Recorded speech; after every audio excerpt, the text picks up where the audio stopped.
Bienvenidos a una nueva emisión de Piel a Piel con Miriam Raquel.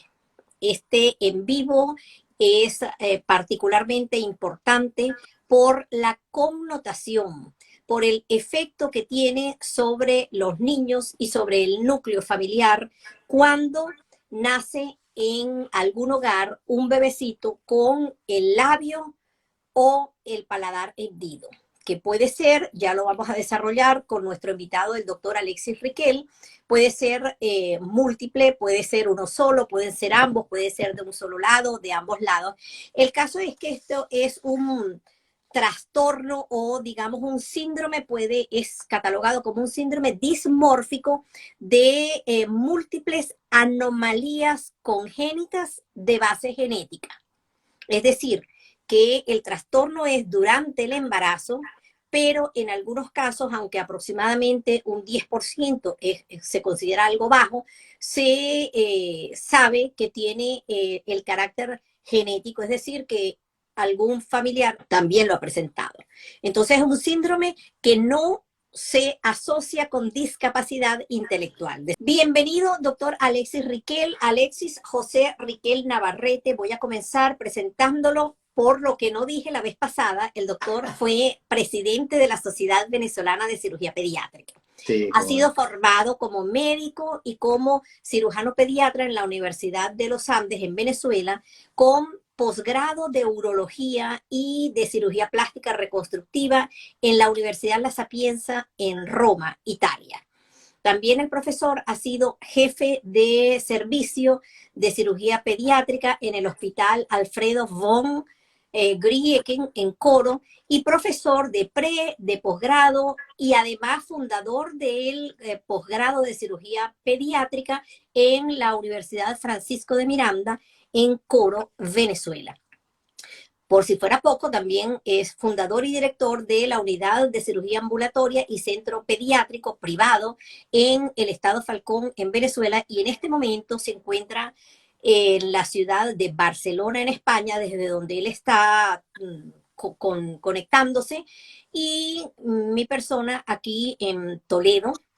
Vamos a darle la bienvenida y vamos a comenzar, doctor, por definir qué significa hendidura de labio y de paladar, que antiguamente se llamaba labio leporino y que hoy en día sabemos que la Real Academia, eso del leporino, pues lo define como que pertenece o que forma parte de las liebres, del animalito.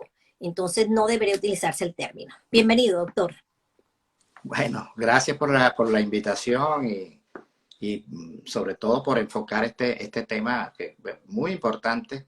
Y bueno, nosotros los cirujanos pediatras, los cirujanos plásticos, los maxilofaciales que hemos estado relacionados con esta patología, hemos hecho a través de nuestra actividad médica mucha labor también, mucha función social, porque casi siempre este tipo de pacientes son pacientes de menos recursos y a los cuales hemos tenido que apoyar a través de instituciones benéficas. En mi caso he trabajado mucho no solamente con Operación Sonrisa, sino con Fundapafi, que es una fundación a nivel en Venezuela que se dedica básicamente pues, a encargarse de socorrer a los niños con estas malformaciones y que muchas veces, muchos de estos niños no tienen recursos y Fundapafi pues les ayuda a enfocar y a resolver su problema.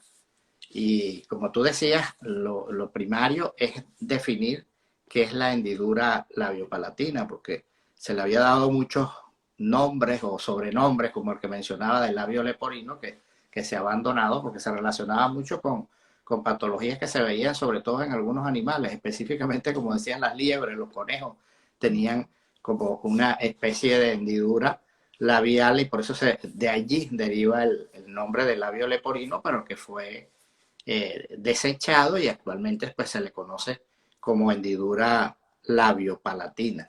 Ahora, estas hendiduras labiopalatinas pueden no solamente comprometer, en algunas oportunidades comprometen el labio únicamente, o a veces el labio y el paladar, o hay oportunidades o tipos de pacientes en los cuales se presenta solamente la hendidura palatina. Y sin embargo, cuando hablamos de hendidura labio-palatina, englobamos todas estas diferentes niveles, pues en un nivel de mayor penetración, menos penetración, por así decirlo, o más complicado o menos complicado, o dependiendo del tipo de características que tenga la lesión en ese momento en el niño. O sea que tiene características que pueden ser muy variadas, que pueden tener diferentes niveles y que pueden ser más complicadas o menos complicadas. Y por supuesto, el tratamiento va a depender y el enfoque va a depender de cada tipo de hendidura que tenga el niño en ese momento. Sí, porque existen algunos casos que el defecto es tan grande que provocan lo que nosotros denominamos un dismorfismo, una dismorfia cráneo-facial de la deformidad tan grande que se sucede durante la formación del bebé dentro del útero materno.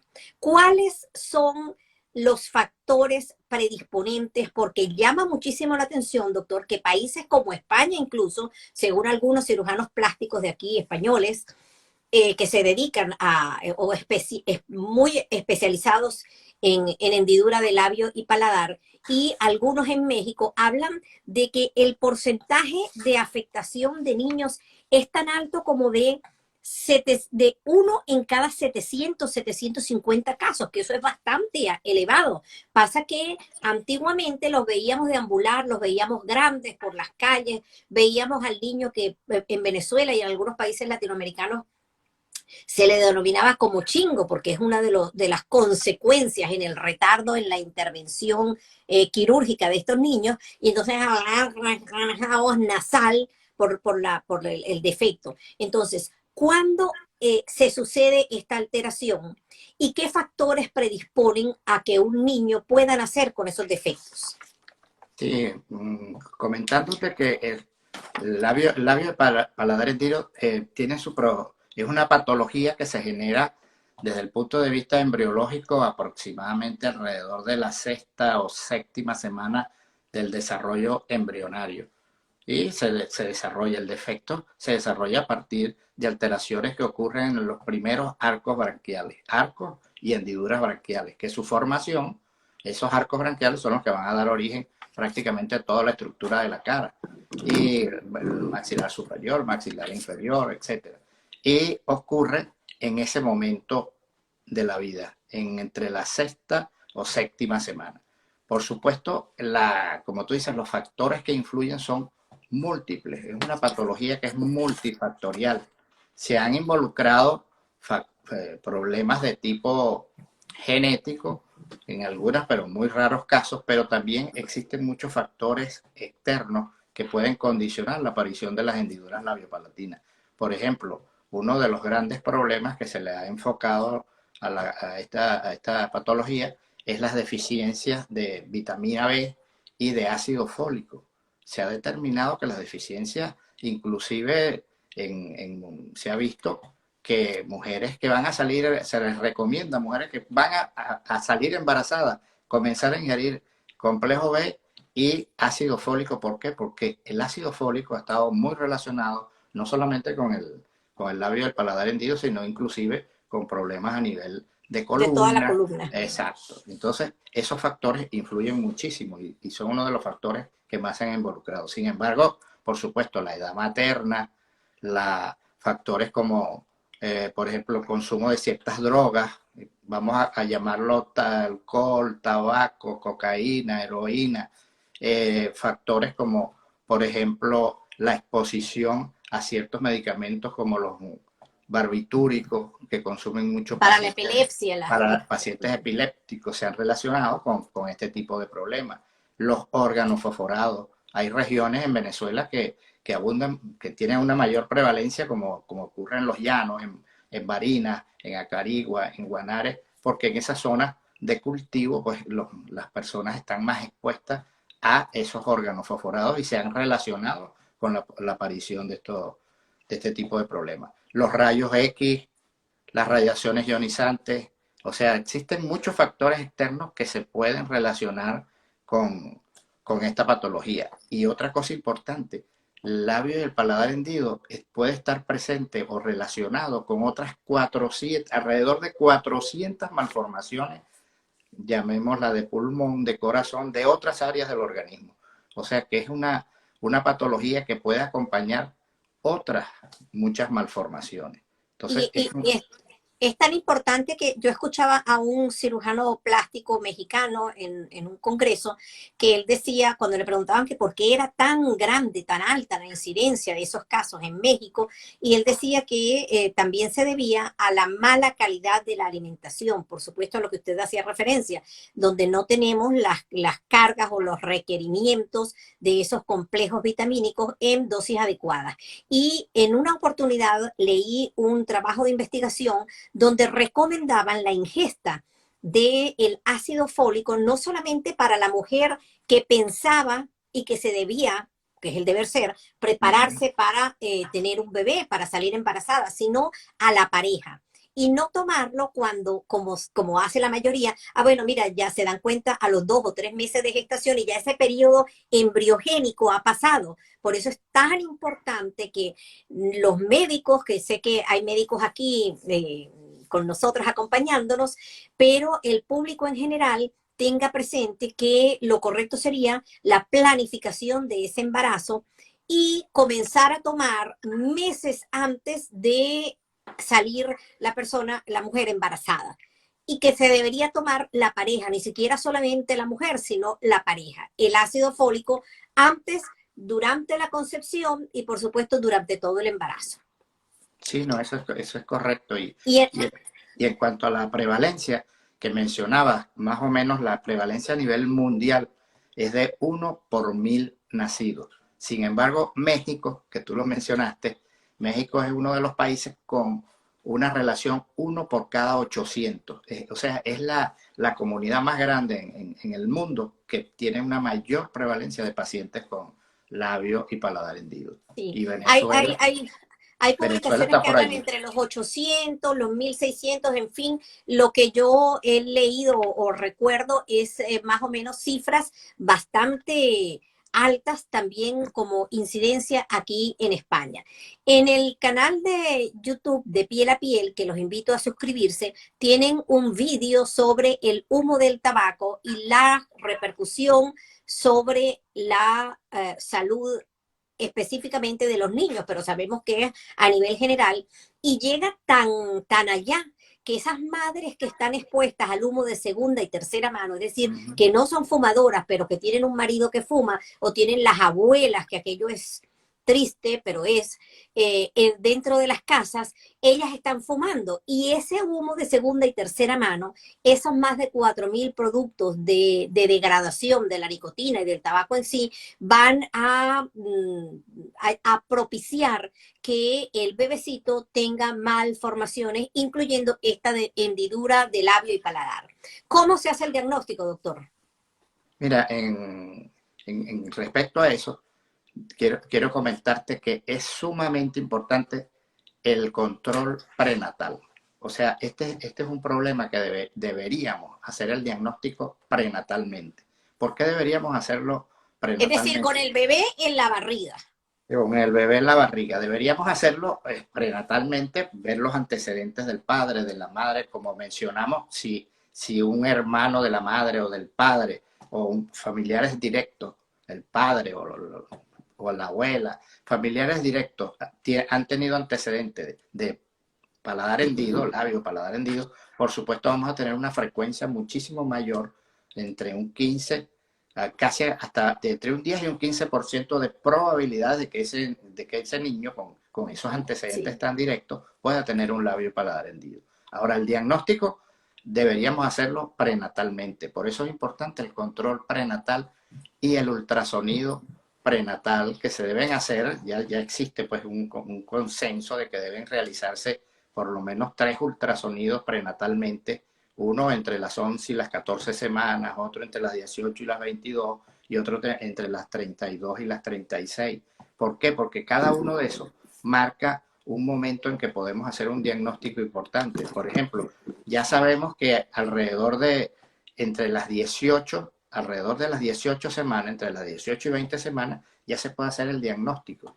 Y mucho más ahora que se hacen ultrasonidos tridimensionales. Antes con el ultrasonido bidimensional se podía hacer el diagnóstico, pero ahora casi todos los obstetras cuentan con un equipo de Muy ultrasonido. sofisticado, sí. Y en su consulta, entonces es muy fácil poder hacer el diagnóstico prenatalmente. De hecho, la hendidura labiopalatina es la primera malformación que se logró hacer diagnóstico prenatal a nivel mundial, digamos, comparándola con otras malformaciones de otro tipo en el niño. Fue la Sin primera embargo, malformación. Sin embargo, doctor, a veces nos llega a la consulta pediátrica niños o incluso a la consulta de dermatología pediátrica, sobre todo en los grandes hospitales. Recuerdo una vez que llegó uno al JM de Los Ríos, al Hospital José Manuel de Los Ríos, Hospital de Niños de Caracas, donde nosotros cursamos parte de la dermatología pediátrica, porque presentaba algo en el paladar, la madre se dio cuenta y tenía un control prenatal, entre comillas, bueno, y era que era uno de los tipos de la hendidura que no era completa y entonces había como un velo, como una membrana y claro, no tenía en el labio, sino solamente en el paladar y no fue detectado a través de las ecografías. ¿Eso es frecuente o infrecuente? Bueno, cada día, como te mencionaba, cada día los obstetras y los perinatólogos tienen en su consultorio un equipo de ultrasonido y cada día van perfeccionando mejor la técnica para poder precisar este tipo de malformaciones. Y es importante hacer notar también que en cuanto a la prevalencia, que no lo mencionamos, puede ser tan frecuente tanto en varones como en hembras, pero el paladar hendido como entidad aislada, sola, es más frecuente en las niñas. No se sabe cuál es la razón, pero el hecho de que se presente un paladar aislado en un niño casi siempre es femenino, mientras que el labio y el paladar, las dos patologías juntas, son, digamos, más frecuentes en el varón.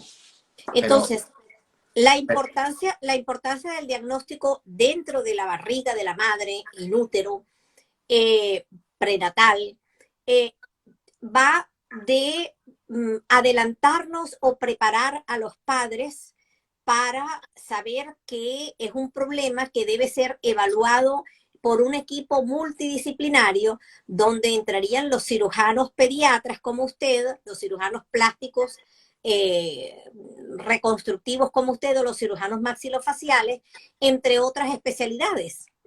¿Sí? sí, actualmente, ¿Cuáles otras concursan en este equipo multidisciplinario? ¿Quiénes más sí, deberían componer? sí, actualmente hay un consenso. Yo estoy con este grupo de Funda PAFI y pertenecemos al grupo estamos muy relacionados con un grupo que se llama Smile Train, o sea, el tren de la sonrisa, que la idea es ir preparando esa normativa a nivel mundial de qué seguimiento se debe hacer y por qué es beneficioso hacer el diagnóstico prenatal. Porque al hacer el diagnóstico prenatal ya puedes orientar al paciente dónde va a ser su parto, qué personas deben estar en ese hospital o qué tipo de especialistas deberían estar en ese centro para que en el momento que nazca el niño pueda tener consejos del odontopediatra, que es importante, del perinatólogo, por supuesto, que está atendiendo el parto junto con el obstetra, el pediatra, que probablemente va a asistirse inclusive hasta de un nutricionista para poder alimentar a ese bebé que viene con una serie de problemas y que probablemente no se va a poder alimentar como se alimenta un niño normal. Y además de eso, ya entrar en contacto con el cirujano y ir tomando medidas para planificar el momento operatorio más adecuado y hacer la valoración preoperatoria para que ese niño pueda ser intervenido de la manera más adecuada y se pueda hacer un seguimiento. Porque tampoco la idea es hacer esos operativos donde se operaban muchos niños, pero luego no se le hacía el seguimiento. El niño posteriormente es un niño que, ok, se operó, pero habla mal, no escucha, tiene problemas de ORL, tiene problemas de los dientes, tiene problemas de nutrición y no se le atendió todo ese componente y por eso hoy hablamos de que el niño debe enfocarse hacia un manejo multidisciplinario para poder lograr un éxito en la corrección de su patología.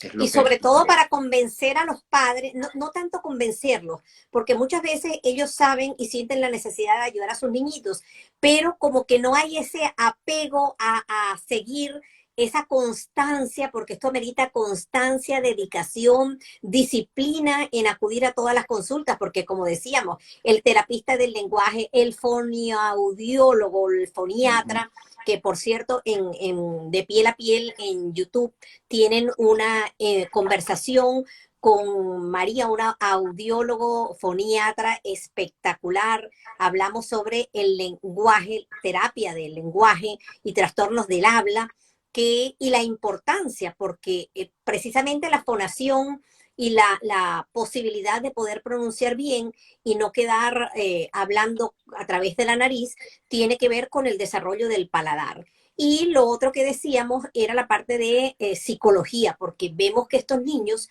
cuando crecen, incluso algunos, como decía usted, doctor, que han sido intervenidos quirúrgicamente en un primer tiempo, pero no van al segundo tiempo y no van a todo lo demás, y entonces son sometidos a bullying, a acoso en el colegio, a burlas por los otros compañeritos, por los otros pares, y entonces ahí es donde la psicología también va a reforzar esto. Y una parte muy importante que sería el ortodoncista, no solamente el odontólogo, sino el ortodoncista por los aparatos que hay que adaptar, porque algunos niños es verdad que parecen magos y colocan la lengüita y pueden succionar la teta directamente, cogen ese pezón con una avidez que uno queda, pero hay otros que no, y entonces necesitan equipos especiales. Cuéntenos un poquito sobre esos aparaticos, cómo se diseñan, quién los diseña y cómo es la intervención, cómo es el proceso de reparación. ¿Qué se hace primero? ¿Qué se hace después? ¿Cuántos tiempos son? Y actualmente pues se habla de que tratando de enfocar al niño hacia un centro donde esté el personal capacitado, se puede dar una mejor atención en el momento del parto. Pero al nacer el niño debe ser evaluado, por supuesto, además del neonatólogo, el pediatra, el cirujano, debe ser evaluado también por el odontopediatra, porque muchos de esos niños, dependiendo del tipo de defecto, pueden necesitar inclusive placas para su alimentación, porque viene el proceso de tenemos el defecto, lo vamos a planificar. ¿Cómo no? Uno puede decir, la mayoría de los problemas de los labios hendidos se corrigen alrededor del tercer mes, De incluso nacido. de nacido. Inclusive hay cirujanos o hay centros que pueden disponer, inclusive ya al mes de nacido, pueden resolver el problema del labio. El paladar sí hay que esperar un poco más dependiendo del tipo de problema, si es completo, si es incompleto, puede ser a los 6 meses o puede ser a los 15 meses, al año o a los 15 meses, dependiendo del tipo de defecto que tenga. Pero lo importante no es ir a la cirugía abruptamente, hay que preparar a ese niño desde el punto de vista nutricional, descartar que no tenga otra malformación asociada. Puede haber cardiopatía. Someter al paciente a una cirugía con una cardiopatía, un problema respiratorio crónico o alguna otra malformación a nivel renal o en otros sistemas es importante que sea evaluado por el otorrino, porque casi siempre el acúmulo de secreciones a nivel del conducto auditivo, etcétera, hay que explorarlo y ver si requiere algún tratamiento previo a la cirugía o posterior a la cirugía.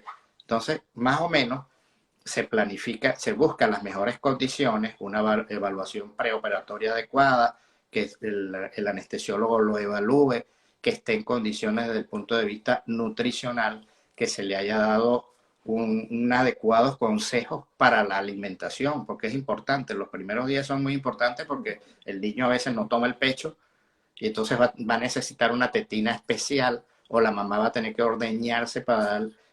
Lo importante es que siempre se le dé su lactancia materna, que no abandone nunca la lactancia materna, pero cuando no se puede, por el tipo de defecto, a veces hay que recurrir a una placa de alimentación por parte de los odontólogos o inclusive a un tipo de tetero especial, darle instrucciones a la madre cómo alimentarlo para que no se ahogue, etcétera, valoraciones por el otorrino y prepararlo con la valoración preanestésica y todo eso para la cirugía que está alrededor de esas fechas que te mencioné. El Sí, labio hendido, los pelos. eso es bastante importante y es una de las causas y los motivos por los cuales hay que hacer enzimoterapia a los padres cuando el bebé no ha nacido, porque muchos niñitos, yo recuerdo un caso que veíamos cómo se aumentaba y el niño era capaz de mantener una cantidad grande de leche acumulada en la nariz. ¿Sabes? No la Exacto. La deglutían porque el regurgita. gluten, exacto, e incluso hay formas de cuando se está haciendo se están tomando las decisiones y se están evaluando las intervenciones quirúrgicas que se van a hacer, pues ver al niño justo cuando está deglutiendo, cuando está succionando y cómo está tragando, porque claro, no está haciendo, porque no está todo cerrado, esa presión negativa para poder succionar y poder tragar.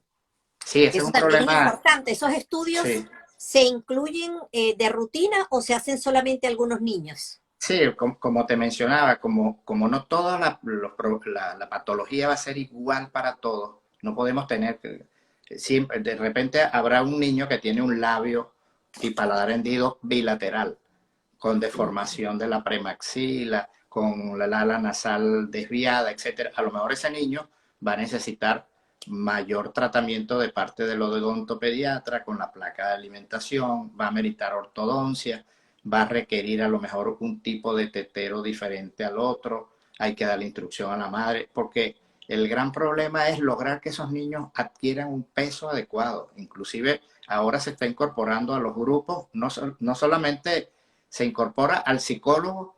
¿Por qué? Porque muchos de esos niños, a veces un padre rechaza a seguir con la madre porque le echa la culpa de que no fue por culpa de ella que tuvo el niño con ese problema. Entonces vienen separaciones y que todo eso influye para que el niño tenga un buen seguimiento y, como dices tú, se aferre a su tratamiento y te haya continuidad en ese tratamiento. Y además se ha incorporado ahora la nutricionista, en vista de que muchos de los pacientes a veces se nos retrasa el periodo para intervenirlo, porque el niño está desnutrido, está anémico, no ha tenido ganancia de peso, no recibió lactancia materna de manera adecuada, no está cumpliendo con la nutrición como debe ser porque tiene dificultades para la alimentación. Entonces allí incorporamos a la nutricionista que nos ayude a poner en condiciones a ese niño para poder intervenirlo, porque uno de los fracasos de licencias de sutura, de licencias del paladar que se reparó, etcétera, son atribuibles al estado de desnutrición en que se han intervenido muchos de estos niños. Entonces la nutrición pasa a ser ahora algo sumamente importante, porque la idea no es operarlo por operarlo, no, es a los 3 meses lo operamos, porque el paciente estaba desnutrido, no realizó una buena cicatrización, hubo problemas, entonces en lugar de solucionar, estamos creando inconvenientes. Entonces ahora se incorpora el psicólogo, el nutricionista, el odontopediatra y, como dices, el ORL también para ciertas exploraciones y, por supuesto, ya posteriormente el foniatra y los terapistas de lenguaje. O sea que es un equipo que se Sí. va aumentando dependiendo de cada caso en particular. Yo muchas veces le recomiendo a los padres cuando van pidiendo asesoría sobre, mire, ¿a dónde me dirijo? No solamente con esto, sino con cualquier otra entidad. Yo le digo siempre, búsquese el mejor. Y si es un equipo múltiple, muchísimo mejor. Porque no es lo mismo un cirujano general o un cirujano maxilofacial o un cirujano plástico infantil, como en el caso suyo, doctor, que haya operado 5 casos en un año a estos grupos que reúnen tal cantidad de pacientes que están en el orden de los 30, 50 casos al mes. Por Sí. más que sea bueno el otro, nunca va a ser igual. Entonces, la recomendación siempre es buscar el mejor equipo. Hay países como aquí en España donde en los hospitales pues tienen ya a través de la seguridad social la gratuidad del servicio, pero hay otros como Venezuela, quizás México, donde no todos tienen alcance ni están garantizadas las facilidades ni los recursos para las intervenciones y es donde entran en juego ONG o instituciones como las que usted nombraba. Sí, porque el gran problema es, por decirte algo, un número. En Falcón nosotros llegamos a ser operativos donde operamos casi 60 pacientes, pero se operaron los pacientes, pero ¿dónde se van a controlar esos pacientes posteriormente? Hay que hacerles un seguimiento tenemos que tener una consulta de labio y paladar para que ese paciente, el que haya que enviarlo al otorrino, al foniatra, al odontopediatra, al que vaya a ser a ayudar en la solución del problema, estén a la mano. Que si necesita apoyo psicológico, que si está desnutrido, necesitamos ponerlo en mejores condiciones para la segunda intervención que hay que hacerle. Entonces, eso es lo que siempre nos ha preocupado, pues que a veces en Venezuela se hacían muchos operativos, pero luego quedan los pacientes sin seguimiento, sin continuidad, y se les realizaba una intervención y luego la segunda no se podía hacer. Nosotros hicimos operativos en muchos sitios en Venezuela, en La Victoria, hicimos operativos frecuentes en Falcón, en Calabozo, en Valle de la Pascua, fuimos hasta Tucupita. Llegó ahí la fundación con la cual nos movíamos allá en Venezuela y sí, se operaron muchísimos pacientes, pero quizás no a todos le pudimos hacer ese seguimiento que es lo ideal y que es lo que Y claro, buscan. ahí también entran algunos pacientes, no todos, porque hay pacientes Por incluso que supuesto. requieren utilizar y hacer trasplantes óseos, injertos óseos, perdón, no trasplante, injerto óseo. Y todavía quedan muchos adultos que no han sido intervenidos, que quedaron con esos problemas, incluso con sordera, por esa leche, ese alimento que se va a través de la trompa de Eustaquio, que sabemos que los bebés recién nacidos, los bebés pequeñitos, pues está horizontalizada, entonces es más fácil que fluya y como decía yo, se llena la nariz, se llenan todos los conductos y altera, por supuesto, la cadena de huesecillos, que es lo que nos ayuda a la audición. Entonces, todavía quedan muchos pacientes, muchos adultos. ¿Qué hacer con esos pacientes adultos que nunca se sometieron a una cirugía, que todavía permanecen porque los hay y sobre todo en estas comunidades alejadas, en las comunidades selváticas, ya no adentro en nuestros países, en la provincia, que no tienen contacto, digo yo, entre comillas, con la civilización, así como estamos acostumbrados nosotros, sino que están en el campo, en su casita, alejados? Esos pacientes, ¿hasta qué edad se les puede corregir? ¿Y qué hacer con aquellos pacientes que, si bien fue reparada la hendidura del labio y del paladar, quizás por el haber estado bilateral o por la magnitud del defecto, quedaron con alteraciones a nivel de la dentadura o con unas cicatrices residuales que se sienten feos, que se sienten mal? ¿Y a dónde dirigirlos, doctor? ¿Qué asesorar a quienes nos escuchan y a quienes nos van a escuchar después cuando subamos este en vivo al Sí, canal de YouTube? ¿A dónde derivarlos? ¿A dónde pueden ir? sí, ¿Cómo hacer para ayudar? actualmente en diferentes sitios, por ejemplo en Sudamérica, lo que es Colombia, Perú, eh, Ecuador, Venezuela, hay fundaciones locales. En el caso de Venezuela existe Fundapafi y otro grupo también que se llama Operación Sonrisa, que trabajan en algunos sitios, en algunos centros y que por ejemplo, el Fundapafi a nivel central, en Caracas, está el doctor José Ortega Lara, que es el que dirige la fundación, y con él se concentra la información hacia los pacientes con hendidura labiopalatina. Frecuentemente se están haciendo operativos. Hace poco se realizó un operativo en Caracas, incluso en el Hospital Militar. Escuché hace poco que se realizó también una evaluación de muchos de estos pacientes, pero sí te digo que aunque sean pacientes adultos, esos igualmente pueden acudir a alguna de estas fundaciones, bien sea Operación Sonrisa o Fundapafi en el caso de Venezuela o en Sudamérica. Ya en Colombia están muy organizados y hay centros específicos con un apoyo multidisciplinario donde está el psicólogo, está el cirujano, etcétera, y los pacientes tratan de darle todo el apoyo ese que se requiere para su reparación. Pero siendo adulto, puede solucionarse el problema, porque ponle que tenga una hendidura palatina muy antigua, que ya el espacio, como dice, es muy amplio. Bueno, pero viene la parte protésica, que la parte odontológica, que ya puede solucionar con una prótesis y puede mejorar con el foniatra y el terapista del lenguaje su manera de expresarse. Y desde el punto de vista estético, pues el cirujano plástico de adulto puede solventar el problema y ayudar muchísimo más al paciente. Y por supuesto, con el apoyo psicológico, el apoyo del odontólogo, van a mejorar bastante, poder, aunque sean adultos, aunque sean reparaciones tardías que se hagan.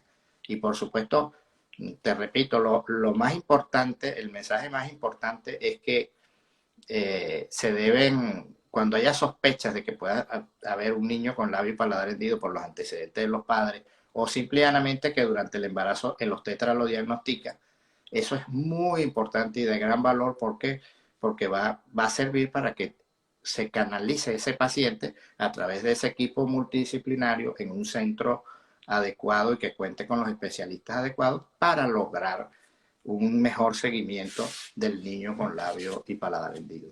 Quiero saludar a nuestra amiga en común, Miriam Pulido, que se le fue la luz, pero ya se conectó otra vez desde la ciudad de Maracay.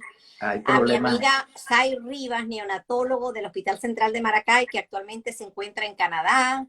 Veo por aquí también a mi amigo neonatólogo pediatra, el doctor Carlitos Araque, además del doctor Stearns, que se había unido antes, Nurislaya. Bueno, un abrazo para todos y gracias por acompañarnos. Si tienen alguna pregunta, pueden dejarla allí o pueden irla haciendo. Lo más importante, creo yo, doctor, la consideración, como dicen los geneticistas o los genetistas, es que si usted tiene, aunque sea un dedito supernumerario pequeñito, tiene un bebé con una malformación, por muy mínima que sea, la evaluación debe ser completamente integral, porque un pequeño detalle, por muy mínimo que sea, puede venir acompañado, como usted nos ha insistido, con cualquier otra malformación. Ajá. Visible o invisible, porque las invisibles son las peores, que no nos damos cuenta sino a posteriori cuando los chicos ya se nos han complicado. Sí, siempre que se detecte una malformación, debemos buscar probablemente otra. Y como les mencionaba, el labio hendido acompaña, están codificados alrededor de 400 malformaciones que pueden estar acompañadas de labio y paladar hendido. Entonces, cuando tengamos un niño con labio y paladar hendido, hay que explorar, buscar y descartar otras malformaciones. A veces parece mentira, pero a veces vemos salir pacientes de cualquier centro hospitalario con malformaciones, sobre todo las malformaciones anorrectales. A veces parece mentira, pero hay niños que han salido del centro y no se les ha detectado una malformación anorrectal. Sí, bueno, la medicina no es fácil. Sí. En medicina 2 y 2 casi nunca son 4. Y como le decía, a veces incluso nacen con el paladar hendido, pero con submucoso, o sea, como con un velo, y a veces pasa desapercibido, porque sí, ese no fue el caso del paciente que nos consultó al servicio de dermatología pediátrica mientras nosotros hacíamos nuestro posgrado de dermatología pediátrica en el hospital de niños de Caracas. La madre por fin se dio cuenta y el niño estaba grandecito y tenía como una manchita blanca y claro, traslucía que la formación del paladar duro no se había consolidado completamente, no se había unido. En definitiva, entonces, los pacientes adultos pueden ser intervenidos sin ningún problema. Sí, sin ningún problema. Claro, a algunos no se les podrá corregir un ejemplo, un paladar hendido amplio de un adulto ya de 30, 40 años. Quizás va a ser problemático, aunque muchos se pueden solventar, pero a lo mejor allí vamos a buscar la participación de los odontólogos que nos pueden ayudar con la parte protésica y se puede corregir la parte del labio y algunas secuelas en la nariz, etcétera. Y con el foniatra y el terapista del lenguaje adecuar un poco mejor, aunque todos sabemos que cuando ya se aprende y se capta un lenguaje, digamos, defectuoso, a veces es difícil lograr resetear ese problema a nivel cerebral y corregirlo, pero sí se puede hacer algo por esto. Mire, doctor, Alexis José Riquel Navarrete, por aquí por privado me están diciendo que diga dónde y cómo ubicarlo, porque la vez pasada conversamos sobre fimosis, que fue un en vivo que les invito a que lo busquen en el canal de YouTube de Piel a Piel. Hablamos sobre fimosis, retraer o no el prepucio,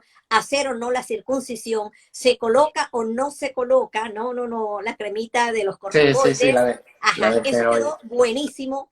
Sí. realmente no porque lo hayamos hecho nosotros dos, sino que está bastante interesante y la mayoría de las personas, incluso ahora me lo recuerdan por aquí, por el WhatsApp, que no dimos sus coordenadas. ¿Usted está activo, está pasando consulta aquí en España, pasa consulta en Estados Unidos o solamente está integrando estos comités evaluadores y de renovación en los tratamientos y los protocolos para estas entidades, Sí, como sí, urólogo, claro, como cirujano? yo soy miembro de FundaPafi. Claro, actualmente nos reunimos hace poco cuando se realizó el primer congreso. Se hizo un primer congreso venezolano de labio y paladar hendido, que fue en el periodo de la pandemia.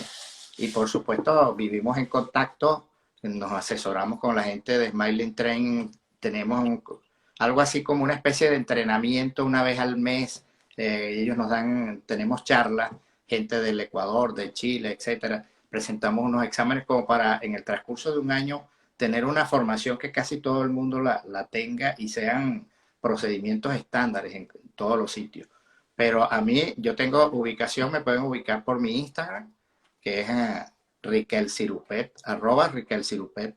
Hay mucha información sobre cirugía pediátrica. Tengo el canal de YouTube, que también es Riquel Sirupet, y tengo un número para cualquier consulta, etcétera, que es el +1 954 394 11 Más uno, voy doctor, que lo estoy anotando aquí, más 1 954 394 954 394 1185. 1185. Ajá. Y Ya a está través de apuntado. ese número me pueden hacer cualquier consulta, cualquier comunicación. A La, Venezuela asisto periódica. Hace poco estuve, pero en el mes de abril, mayo, luego no pude ir. Quizás ahora a principio de año vuelvo a estar allá y puedo ver algunos pacientes allá. Y en la actualmente unidad de cirugía ambulatoria y centro pediátrico el de Centro Falcón, Pediátrico ¿verdad? Falcón me pueden Perfecto. contactar. La doctora Miriam Pulido, quien es pediatra, neonatólogo y cirujano plástico, pregunta si el uso de placas dentales para el paladar hendido con las interrupciones de la electricidad, no sé si lo mencionó. Sí, sí, sí, mencionamos Lo eso de que escucha, lo escuchas cuando esté colgado en el canal. También. sí, no, sí, sí mencionamos que era parte de que muchos, dependiendo del tipo de lesión, si era un paladar hendido completo, si era un paladar bilateral, muchas veces en el momento del nacer, a veces no hay la adaptación del pecho de la madre para la lactancia materna. Entonces ahí se hace necesario y útil las placas de alimentación para que el niño pueda succionar.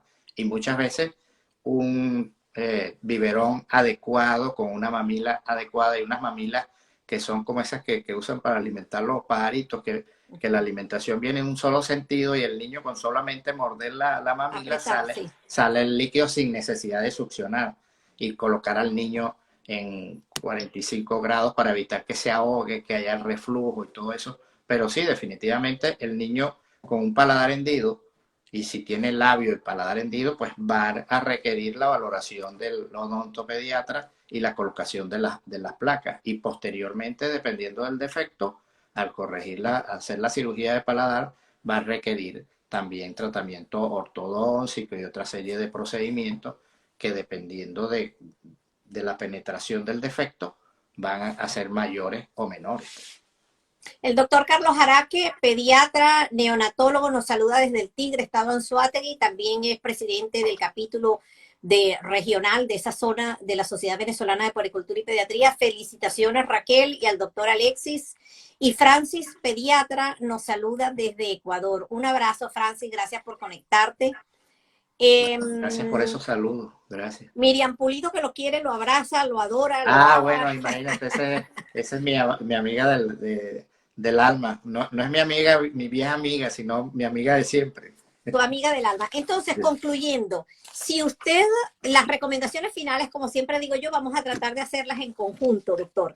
Si usted tiene un familiar que haya tenido hendidura palatina o hendidura del labio, ambos, unilateral, como sea, tómenlo en cuenta porque tiene mayor posibilidad su bebé de padecerla. Sí, ¿Sí? aproximadamente entre un 10 y un 15% de posibilidades si es un familiar directo. Ahí hay mayores posibilidades, entonces vamos a prevenir si quieren salir embarazados, vamos a comenzar a darle vitamina B, vamos a darle ácido fólico, vamos a hacer un buen control del embarazo, que es lo importante, y detectar si ya sabemos que alrededor de las 20 semanas de gestación podemos precisar el defecto. Entonces, control prenatal pediátrico para que se le vaya enseñando cómo lactar, cómo amamantar a su bebé, cómo hacer la alimentación, qué va a requerir. Pero recuerde que esto es un concurso de los cirujanos pediatras, el cirujano plástico, el ortodoncista, el odontólogo, el terapeuta del lenguaje, el foniatra o foniaudiólogo, el otorrinolaringólogo. Exacto. Los nutrólogos o nutricionistas, la parte de psicología importantísima, nosotros los pediatras, y el genetista. Importantísimo la valoración y la asesoría o el consejo genético. Entonces, bien alimentados y por favor, no se expongan al humo del tabaco, no permitan que donde hay un niño como... hablábamos, por cierto, con la doctora, con la otorrino pediatra. Ah, sí, vi el programa, muy bueno el programa sobre los mocos, porque ahorita aquí en Barcelona todos los niños andan con mocos. Todos Sí, mocos. estuvo excelente, ya lo tienen también sí. colgado en el canal con una experta también coordinadora, está ahora en Estados Unidos y ella fue también directora, presidente del posgrado de otorrinolaringología pediátrica del Hospital JM de los Ríos y se encuentra ahora en Estados Unidos. Pues el concurso del otorrino también es muy importante y la alimentación, como decíamos, evitar las drogas, evitar la exposición al tabaco y al alcohol, que también es importantísimo, y cualquier otra medicación, porque ya sabemos que incluso el paracetamol o acetaminofén o acetaminofeno en otros países es capaz de producir alteraciones en ese periodo embrionario mientras el bebé se está formando, entonces no debería ser consumido por nuestras madres. Sí, y en el campo la exposición a los órganos fosforados, estos insecticidas masivos que se utilizan, también se han relacionado mucho con las hendiduras labiopalatinas. Ha aparecido Carlos Fachín, mi amigo profesor dermatólogo de la ciudad de Valencia. Pues yo el comentario que hice lo había hecho el doctor Carlos Fachín en el curso de dermatología que hubo hace poco en el Congreso, en un curso, perdón, en Valencia, que él decía que no podía ser que nosotros dijéramos, wow, qué caso más bello. Sí.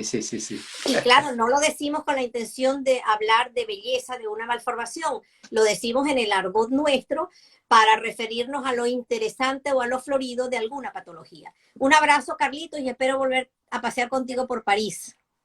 Bueno, un abrazo para Elimar Macías también, que se conecta desde aquí de España, Zair Rivas, y cada uno de los que nos acompañó. Doctor, nos despedimos.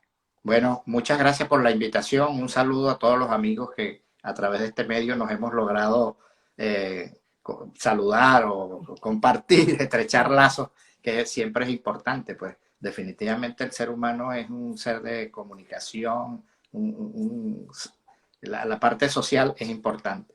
Y mantenernos unidos, y sobre todo los médicos venezolanos que estemos fuera, pues tratar de mantener ese contacto. Y compartir experiencias, doctor, sí, porque por supuesto. todo no está en los libros, como dice mi profesor y maestro, el doctor Leopoldo Díaz Landaeta, quien es pediatra, dermatólogo pediatra, jefe del posgrado de dermatología pediátrica de la Luz de la Universidad del Zulia. Él dice, el libro es el paciente. Entonces, muchas veces su experiencia no va a estar porque no escribimos, no publicamos, o simplemente porque, bueno, no nos da oportunidad de contarlo todo, ni a nosotros los que escuchamos de tener la posibilidad de oírlos a todos ni asistir a todos los congresos. Entonces, esto me parece a mí grandioso. Un abrazo para todos. Muchas gracias, doctor, por habernos acompañado. Les recuerdo el canal de YouTube de Piel a Piel. Suscríbanse, regálenos un like, síganos en nuestras redes que también allí aparecen en el vídeo. Y que Dios los bendiga. Gracias por acompañarnos. Gracias, doctor. Bueno. Un abrazo, doctor. Ahí, saludos a todos. Gracias.